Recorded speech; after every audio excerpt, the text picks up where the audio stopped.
So guys, I'm going to show you something that's going to literally blow your mind. We think of contemporary as something like this, but contemporary actually got started from this. It's crazy, but it's true.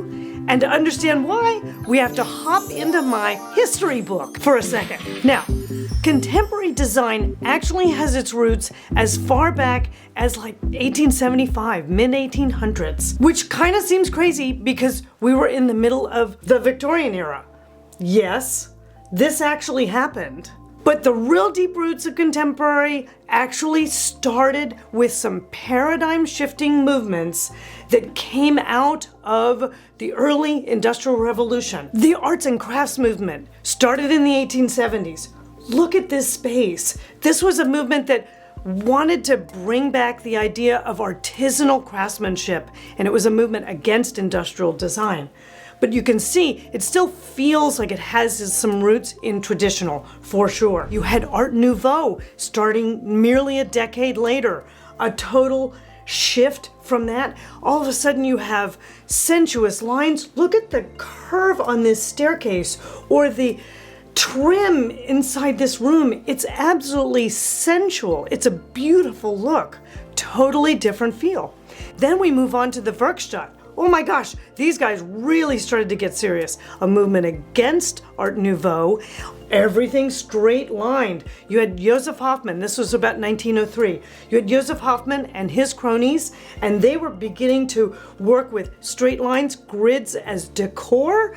Everything was really starting to move into this very sort of contemporary, modern statement. Art Deco actually traces its roots directly to the Werkstatt, so you had a real connection with what was going to come later from those guys. But guys, the 800-pound gorilla that completely changed our entire world was the Bauhaus School. Now this was started by Walter Gropius and Mies van der Rohe in 1919, if you can imagine, and it went all the way to 1933. And these guys were taking industrial technology and creating furnishings and decor with it. They were changing perception. This was a paradigm shift. Look at this for a minute. This is the Bruno chair. It's a cantilevered steel seat. Now, we would easily use this in a project today. I've sat in them, I've used them a lot. But this was designed in the 20s by these guys. And if you can imagine, think of somebody from the Victorian era coming in and sitting in this chair. They probably thought it was magic, but they took the technology that was coming out of industrial design and applied it to the decorative arts. They were the bridge that took us out of that period and gave us things like skyscrapers and the most magnificent chair in the world, the Barcelona chair. They changed the game, and everything else that's come since started with them. So now that we know how we got from this Victorian to contemporary, but what really is contemporary style? Well, it's an enormously broad category, and these days it's influenced by everything from like tech to globalism. You've got all kinds of influences happening. So let me show you a couple of these subcategories that fall under contemporary. It's so broad. For instance, you have minimalism, kind of spare, clean. California beach, ooh, casual, little hip, but very contemporary.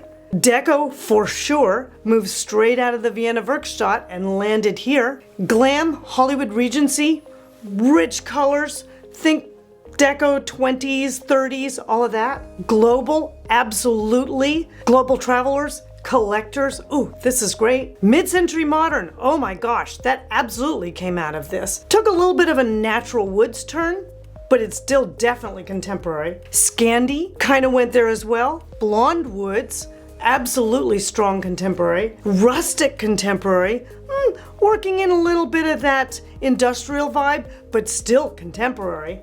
even pop maximalism. Oh my gosh, this one's just crazy off the charts fun, right? But it definitely sits in the contemporary zone. So now I know that's a lot of looks. It's a broad range, but if one of these absolutely made your heart sing, then that's your style. That's what's resonating for you. And so what we need to do is we need to kind of understand how to put that together for your space. And to do that, there's a couple of rules to follow. And we've got to build your style language. And the first thing we're going to look at is your lines. In contemporary, your lines are clean, simple. You can either do straight or organic. For instance, this is a beautiful space, and notice that they've done this clean, sharp fireplace or element there, and then in front of it, the sofa has this lovely soft curve to it. So that's a great contemporary combination of lines. Or this other space that has this lovely plinth almost coffee table, and then it's got these groovy little curved smaller seats in the brown leather. That's fantastic. Contemporary wants minimal ornamentation on your elements, and you're really focusing on shape, mass, form, and texture to be those things that speak and blend together. So number 2 is your color palette. Super important with this one. Think statement. It can be monochromatic, like this space, absolutely gorgeous, very contemporary, very clean, but still warm and soft and inviting. And you can do it in neutrals, or you can do it in a solid, strong color.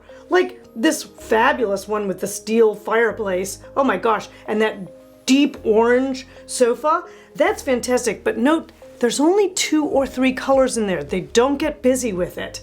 That's also very contemporary. They've done this one with just a little pop of yellow in it. Absolutely perfect. Number 3 is lose the patterns. Contemporary styling is all about the texture stories, and you can create that either through color statements or through actual physical textures. For instance, I love this space that has the deeply grooved carpet that's really yummy and chunky, and then it's paired up against this gorgeously high gloss veneer piece above the fireplace. That's amazing. Number 4 is keep a single focal point. Oh my gosh, this is super critical in contemporary. Why? Because contemporary is about spareness. It is about texture and more subtle stories than having a lot of patterns and having a lot of ornamentation that makes you look around. So, single focal point, and you can do it a number of ways. It can be a single piece of artwork or an architectural statement. Look at this red button. I bet that's the big Hal button.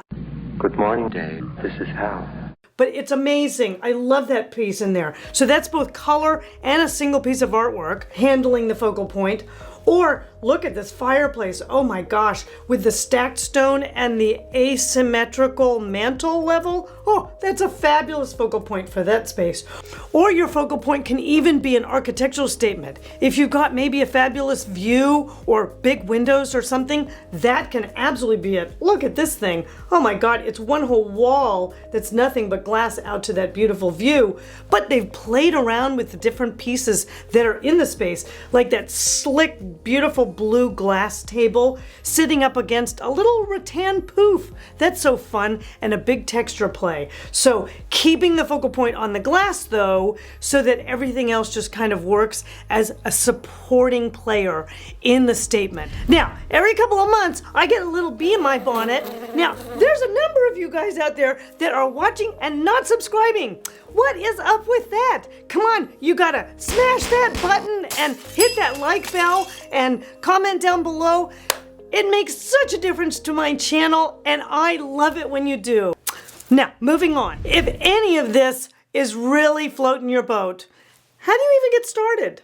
Okay, number 1 thing, edit. Edit, edit, edit. Oh my gosh, edit.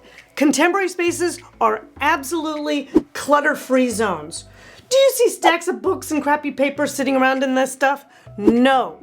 Contemporary is super clean in that direction. So there's a number of great vendors out there that carry really great contemporary pieces because there's a lot to choose from. You want to kind of like think about some modern classics, for instance, and you could definitely start at places like Interior Icons, CB2, Crate and Barrel, West Elm. Anthropology has some very interesting and global pieces. Serena and Lily can kind of get you there as well. Now, I'm gonna link all of these down below, as well as links that I have for all of my international subbies, because you guys keep sending them to me, which is great. And then don't forget your local spaces as well. You know, there's consignment and repurposed places, First Dibs, Cherish, Facebook Marketplace might have some things, Let Go, OfferUp, local home stores like Goodwill. They can have like some fabulous pieces that someone just isn't using anymore, and maybe it needs just a little zippy little reupholstery job or something,